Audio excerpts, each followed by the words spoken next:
السلام علیکم ناظرین، جہاں زیب عباسی ایک نئے یوٹیوب پروگرام کے ساتھ حاضر ہے۔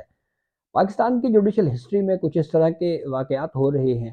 جو انہونے ہیں، یا اس کی ماضی میں ہمیں بہت کم اس طرح کی مثال ملتی ہے۔ جیسے کچھ کیسز سماعت کے لیے مقرر ہوتے ہیں اور پھر اچانک وہ کیسز بغیر کسی وجوہات کے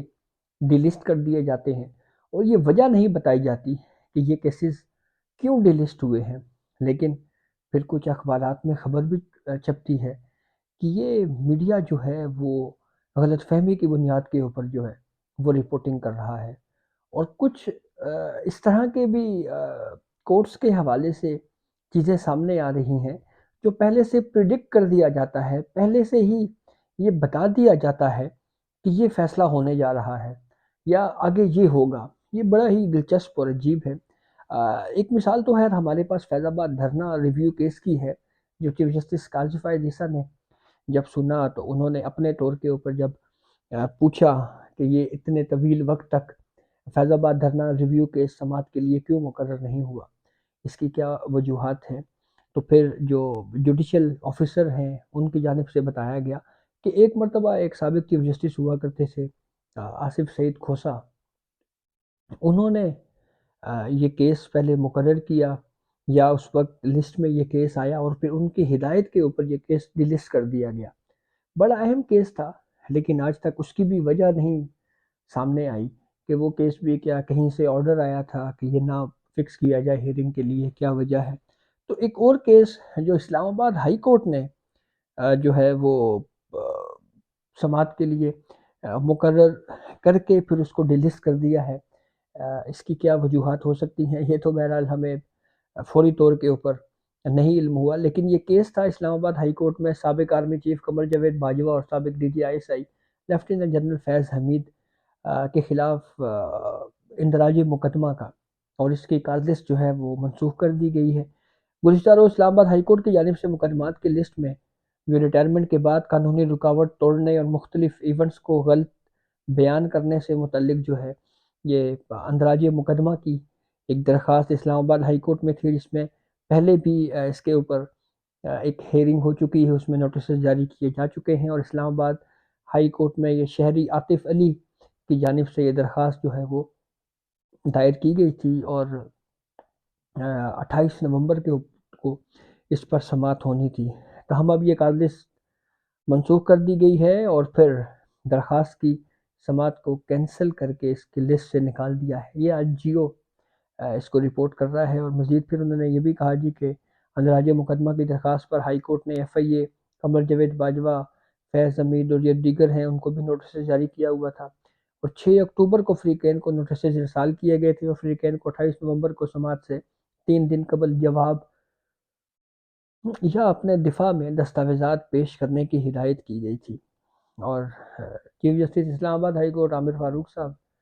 انہوں نے ابتدائی سماعت کے بعد یہ فریقین کو نوٹسز جاری کیے تھے،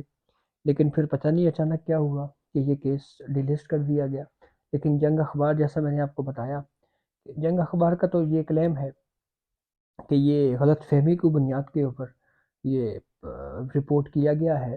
کیونکہ یہ تو جو فریقین ہیں ان کو نوٹسز جو ہیں وہ اس پر جو ہے وہ ابھی تک امپلیمنٹ نہیں ہوا، تو اس لیے جو ہے وہ کہ کیس کا لسٹ میں تھا ہی نہیں۔ تو اب پتہ نہیں کیا صورتحال ایگزیکٹلی ہے اس پہ۔ اسلام آباد ہائی کورٹ کو شاید کوئی اپنے طور کے اوپر وضاحت دے دینی چاہیے، تاکہ جو یہ پھر انگلیاں اٹھ رہی ہیں اس سے تو کم از کم جان چھوٹ جائے۔ دوسرا اہم معاملہ ہے، آپ کو یاد ہے سائفر کیس بھی منگل کے روز 28 نومبر کو سماعت ہونی ہے، اور جوڈیشل کمپلیکس میں جو ہے وہ یہ سماعت ہونے کے حوالے سے میڈیا رپورٹ کرتا رہا، جج ابو الحسنات جو ہے وہ اس پہ سماعت کریں گے۔ لیکن اس پہ ایک پریڈکشن تو خیر نہیں، اس کو خبر ہی کہیں گے ہم، اور یہ خبر جناب صالح ظفر صاحب کی جنگ اخبار میں چھپی ہے، جس میں وہ کہہ رہے ہیں کہ پی ٹی آئی کے چیئرمین اور سابق وزیر اعظم عمران خان کو فیڈرل جوڈیشل کمپلیکس کی خصوصی عدالت کے سامنے پیش نہیں کیا جا سکتا، جس نے انہیں اور سابق وزیر خارجہ شاہ محمود قریشی کو منگل کو سائفر کیس میں پیش ہونے کا حکم دیا ہے۔ سماعت دوبارہ جیل میں کرنے کے لیے درخواست منگل کو جمع کرائی جائے گی، اور جج ابو الحسنات ذوالقرنین نے اڈیالہ کی سینٹرل جیل کے بجائے اسلام آباد میں جو جوڈیشل کمپلیکس ہے اس میں سماعت کی صدارت کی۔ یہ سماعت جوڈیشل کمپلیکس میں اس وقت ہوئی جب اسلام آباد ہائی کورٹ نے 29 اگست کو سائفر کا کیس ٹرائل جیل میں کرنے کے نوٹیفیکیشن کو کالعدم قرار دیا، کیونکہ اس میں طریقہ کار پر عمل نہیں کیا گیا۔ مرکزی ملزم عمران خان جو ہے خصوصی عدالت کے جج ذوالقرنین کی جانب سے فرد جرم عائد کیے جانے کے بعد اس وقت اڈیالہ جیل میں ہے۔ اور پھر انہوں نے خبر میں لکھا ہے جی کہ اعلیٰ ذرائع نے دی نیوز کو بتایا کہ سول انتظامیہ مجموعی صورتحال خاص کر امن و امان اور کمپلیکس جیسی عوامی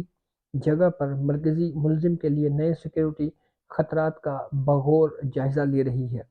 اور یہ پیر کی شام تک متعلقہ حکام کو رپورٹ پیش کر دے گی۔ رپورٹ کی روشنی میں اگلے دن اس حکم کے لیے عدالت کے سامنے موقف رکھا جائے گا۔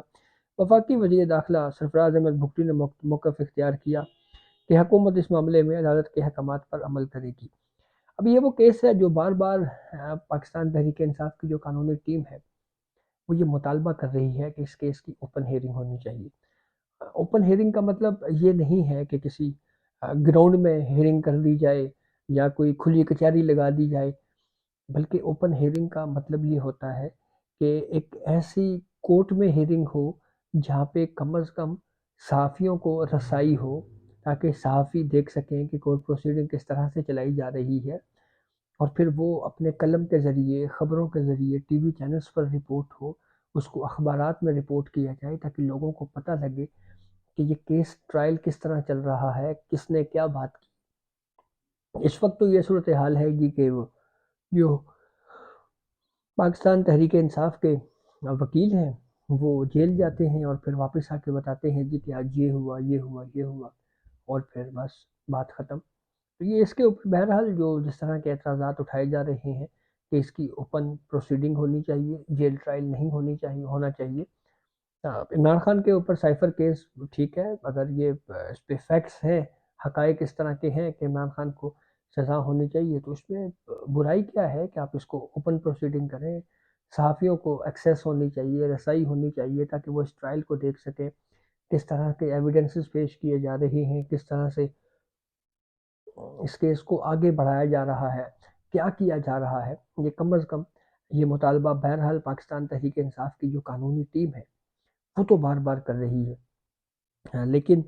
اب دیکھ لیں اس پہ کیا صورتحال بنتی ہے۔ اور یہ جو خبر ہے اس سے پڑھ کے تو یہی لگتا ہے کہ جناب یہ اوپن ہیئرنگ تو نہیں ہونے جا رہی، اور یہ ہیئرنگ جو بھی ہوگی یا کہ خفیہ ہی ہوگی، یہ جیل میں ٹرائل ہوگا، تو کم از کم اس حد تک تو یہ کلیم قانونی ٹیم کا درست ہے کہ ان کیمرہ ہیئرنگ جو ہے وہ نہیں ہونی چاہیے۔ تو لیٹس سی، دیکھیں اس پہ کیا ڈیولپمنٹ ہوتی ہے، کیا ہوتا ہے۔ تو یہ اب تک کی اپڈیٹ تھی جس سے ہم نے آپ کو آگاہ کیا۔ بہت شکریہ۔